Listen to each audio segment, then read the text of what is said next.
जय हिंद, वंदे मातरम। बहुत बहुत स्वागत है आपका टीम निष्ठा पर। तो आज की वीडियो में हम डिस्कस करने जा रहे हैं सीएपीएफ 2024 से रिलेटेड फिजिक्स के क्वेश्चंस को।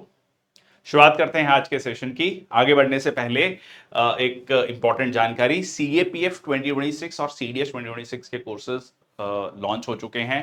Please go and check out on the team Nishtha app. There are two different apps, या कह लीजिए there are two different platforms, team Nishtha और ncrtquiz.com। दोनों अलग अलग चीजें हैं। ncrtquiz.com हमने एक नया प्लेटफॉर्म लॉन्च किया है जिसमें हमने चैप्टर वाइज क्विजेस लेकर आए हैं। ठीक है जी, क्योंकि बहुत सारे बच्चों के बेस क्लियर नहीं है। जब बेस क्लियर नहीं होगा तो उसके ऊपर आप इमारत बना रहे हैं, उसका फायदा नहीं है। So it is very important कि आप चैप्टर पढ़ें और उससे रिलेटेड प्रीवियस ईयर क्वेश्चंस को सॉल्व करें। ठीक है जी, तो यहां पर हमने हिस्ट्री ज्योग्राफी के 6 to 12, साइंस के 6 to 10, polity 9 to 12, economy art and culture 11 and 12 के चैप्टर वाइज क्विजेस हैं। ठीक है जी, और यहां पर आपके मॉक टेस्ट भी अवेलेबल है। चलिए, brief introduction about me and my professional academic journey. Okay, which one of the following has the largest energy. शुरुआत करते हैं सेशन की। Which one of the following has the largest energy per photon, या simple कहें तो which of the following has the largest energy. X ray, ultraviolet ray, visible ray और infrared रे। अच्छा, एनर्जी को हम लिखते हैं hc/λ। ठीक है जी, या तो हम कहेंगे वेवलेंथ के इनवर्सली प्रोपोर्शनल है, या तो आपको वेवलेंथ वाला चार्ट पता है कि किसकी वेवलेंथ ज्यादा है कम है। ठीक है, या फिर आप सीधा कहेंगे फ्रीक्वेंसी। ठीक है, इसको हम ऐसे भी लिख सकते हैं h/f। ठीक है, कि जितनी ज्यादा फ्रीक्वेंसी, मतलब it is like frequency is what, मतलब इस तरीके से। ठीक है, और एक हो गया, ठीक है, इस तरीके से। तो जितनी ज्यादा फ्रीक्वेंसी इज व्हाट, f1/t। तो यहां पर सबसे ज्यादा फ्रीक्वेंसी किस चीज की है। ठीक है, अब देखो इसको ऐसे याद रखो, जो रेडियो वेव्स हैं वो हमें दूर तक भेजनी है, तो इसलिए वो बहुत लॉन्ग वेवलेंथ होती है। लॉन्ग वेवलेंथ है, वेवलेंथ ज्यादा है, तो एनर्जी कम होगी उसकी। ठीक है, एक्सरेज, एक्सरेज इसीलिए कहा भी जाता है ना कि जो प्रेग्नेंट लेडीज हैं या फिर जो है लैक्टेटिंग मदर्स हैं, उनको जो है उनका एक्सरे उनको अवॉइड किया जाता है। या फिर ये भी कहा जाता है over exposure of X rays can damage, ठीक है, your body cells. So that is because it has the highest energy. ठीक है, it is the highest energy. Answer क्या है आपका, एक्सरे। सो अल्ट्रावायलेट, यूवी जो है, पर एक्सरे से भी ज्यादा किस में होता है, कमेंट सेक्शन बॉक्स में लिखना। ठीक है जी, so x ray has the highest energy per photon compare to other types of electromagnetic radiation listed. और UV has a shorter wavelength than the visible light, but has longer wavelength than the x rays. ठीक है जी, तो while UV rays have higher energy than the visible light, their energy per photon is less than that of X-rays। और ये chart देख लो यार, ये ज्यादा better है। ठीक है, सीधा हम इस पे आते हैं। देखो, रेडियो रेडियो वेव्स की वेवलेंथ ज्यादा है, एनर्जी कम है। फिर माइक्रोवेव है, फिर इंफ्रारेड, रेड से कम इंफ्रारेड, हाँ, इसीलिए इंफ्रा, इंफ्रा मतलब कम। अल्ट्रा, अल्ट्रा मतलब ज्यादा। ठीक है, ज्यादा। ठीक है, तो ये हो गया आपका अल्ट्रा, और फिर हो गया आपका एक्सरे, और आखिरी में गामा रेज। तो मैं आपको कह रहा था कि एक रेज है जिसकी एनर्जी एक्सरे से भी ज्यादा है, दैट इज गामा रेज। ठीक है जी, तो ये हो गया आपका। यहां पर आप देख सकते हैं। ठीक है, जैसे जैसे आप इसकी तरफ जा रहे हैं फ्रीक्वेंसी बढ़ती जा रही है, फ्रीक्वेंसी बढ़ती जा रही है तो एनर्जी भी बढ़ेगी। ठीक है जी, चलिए नेक्स्ट। तो ये जो है ये पूरा का पूरा hc/λ ये हमने डिस्कस कर लिया है। Which one of the following does not have any linkage with the phenomena of electromagnetic induction?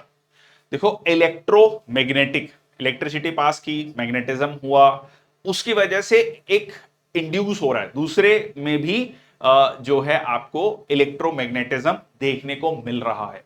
इसका बेहतरीन जो तरीका, मतलब जो हम बेहतरीन एग्जांपल देखते हैं वो ट्रांसफार्मर की। ठीक है, step up transformer, step down transformer पहले भी हमने डिस्कस किया है। ठीक है, सो that is basically electromagnetic induction. Similarly induction cooker also. ठीक है जी, इलेक्ट्रोमैग्नेटिक इंडक्शन अभी मैं आपको सारे एग्जांपल डायग्राम से शो करूंगा। Even galvanometer also. ठीक है, इसमें आंसर क्या है, इलेक्ट्रॉन माइक्रोस्कोप, क्योंकि इलेक्ट्रॉन माइक्रोस्कोप में इलेक्ट्रोमैग्नेटिक इंडक्शन नहीं है। ठीक है, सिंपली रेज हैं जो उस पर फॉल होती हैं और उसकी वजह से वो अपना फंक्शन परफॉर्म करता है।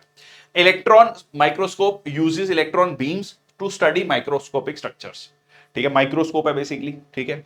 Does not rely on electromagnetic induction for its function. जो इलेक्ट्रिक ट्रांसफॉर्मर है वर्क्स ऑन इलेक्ट्रोमैग्नेटिक इंडक्शन, जो कि ट्रांसफर करेगा इलेक्ट्रिकल एनर्जी को between circuits through mutual induction. अब यहां पर देखो, ठीक है, इलेक्ट्रॉनिक ये ट्रांसफॉर्मर ये, ठीक है जी, ये देख लो, ठीक है, ये एक सर्टन कॉइल्स हैं, स्टेप अप है स्टेप डाउन है, ये हमने डिस्कस किया। तो यहां से हमने करंट पास किया तो मैग्नेटिज्म आया, जिसकी वजह से यहां पर इंड्यूस हुआ, ठीक है, करंट इंड्यूस हुआ, मैग्नेटिज्म इंड्यूस हुआ, ठीक है। तो ये हो गया आपका induction cooker uses electromagnetic induction to generate heat directly in the cooking vessel, ठीक है। तो यहां पर आप देख सकते हैं इलेक्ट्रोमैग्नेटिक फील्ड, ठीक है, तो इलेक्ट्रिक कॉइल है जिसकी वजह से एक जो है इंडक्शन यहां पर आपको देखने को मिल रहा है, ठीक है जी। तो ये भी क्या करता है, इलेक्ट्रोमैग्नेटिक इंडक्शन को जनरेट करता है। सिमिलरली गैल्वेनोमीटर की बात करें, detect small electric currents and often based on electromagnetic induction principal, ठीक है, इलेक्ट्रोमैग्नेटिक, ये देख लो, ठीक है।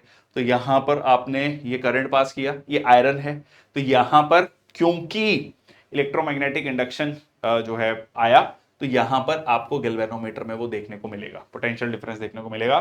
तो वो चीज आपको इलेक्ट्रोमैग्नेटिक इंडक्शन के प्रिंसिपल पर ये भी काम कर रहा है। तो एक ही चीज है, दैट इज इलेक्ट्रॉन माइक्रोस्कोप। थोड़ा tough question, I would say consider this question as a tough question.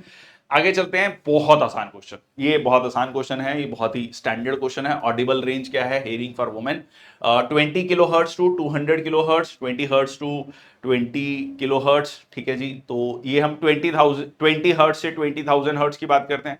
So what is 20,000, सो एक किलो में 1000 है ना जी, 1000 की बात करते हैं तो ये हो गया किलो हर्ट्स। सो 20 हर्ट्स से 20,000 किलो हर्ट्स, ठीक है। तो ये हो गया आपका हियरिंग रेंज। और जो 20 हर्ट्ज से नीचे की साउंड है उनको हम क्या कहते हैं, इंफ्रा साउंड, ठीक है, इंफ्रा साउंड, ठीक है जी। और उसके ऊपर 20,000 हर्ट्ज अल्ट्रासाउंड, ठीक है, अल्ट्रासाउंड, जैसे प्रेग्नेंट लेडीज के केस में अल्ट्रासाउंड, या अगर पेट में कुछ भी प्रॉब्लम है अल्ट्रासाउंड किया जाता है। बहुत सारी और एप्लीकेशंस है अल्ट्रासाउंड की, वो जो है हमने पहले भी पढ़ा है इसको लेकर, ठीक है। तो आंसर हो गया आपका बी।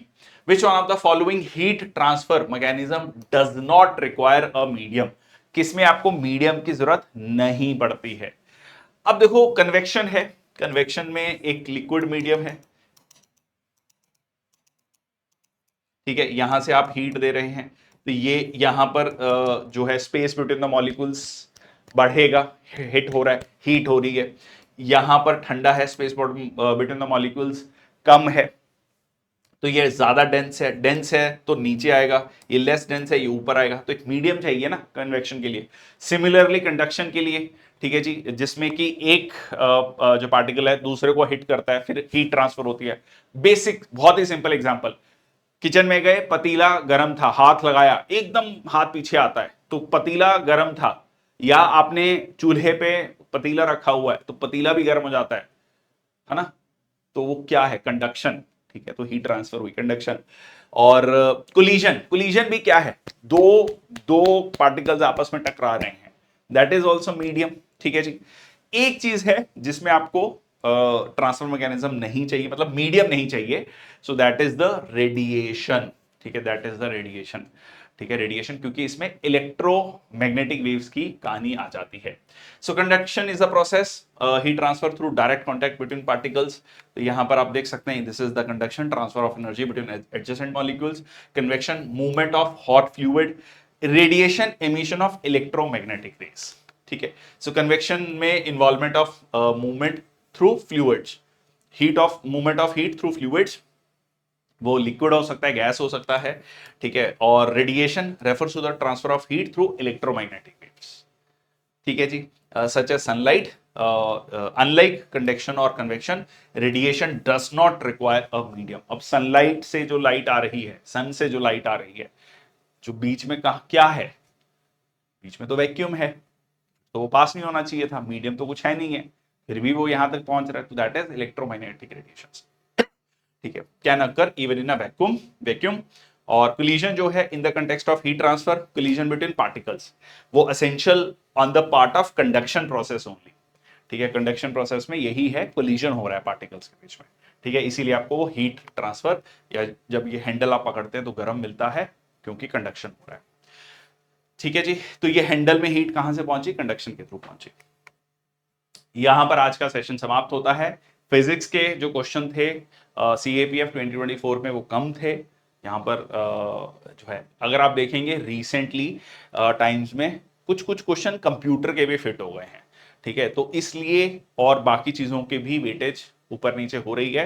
तो इस पर्टिकुलर ईयर में CAPF 2024 में फिजिक्स के क्वेश्चन थोड़े से कम थे।